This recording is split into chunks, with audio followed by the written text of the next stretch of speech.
Let's say meron kang x squared plus 6x plus 9. So ito pinakamadaling way Ewan ko lang, mahirapan ka pa dito Pag magpa-factor ka guys, kunin mo lang tong last term. Plus 9. So it's either dalawang positive or dalawang negative. Pag yung sa signs, kasi parehas to positive pag minultiply, di ba?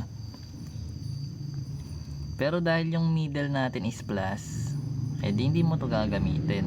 Ibig sabihin yung gagamitin mo is dalawang positive.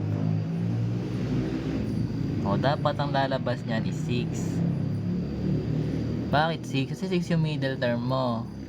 O pwede siyang 1 times 9. Yung 9 kasi 1 times 9, diba? Pero hindi to equal sa 6 pag inad mo tong dalawa.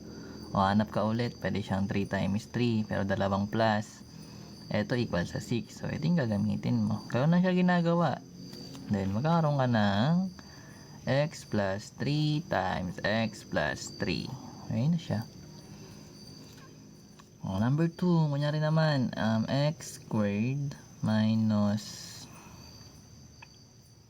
7x plus minus 10. Plus 10 nga. Plus 10. Kunyari, ito naman. O, ganun pa rin gagawin mo dyan. So, ibig sabihin guys, magkakaroon ka dyan ng plus 10. Labas mo yon. So, pwedeng dalawang positive, pwedeng dalawang negative. Naintindihan mo ako? Pero dahil minus to guys, hindi mo to gagamitin ng plus. So, dapat dalawang negative. Na dapat negative 7. So, pwede siyang 1 times 10. Pero hindi to negative 7 pag inad. O, hanap ka ulit. 2 and negative 5.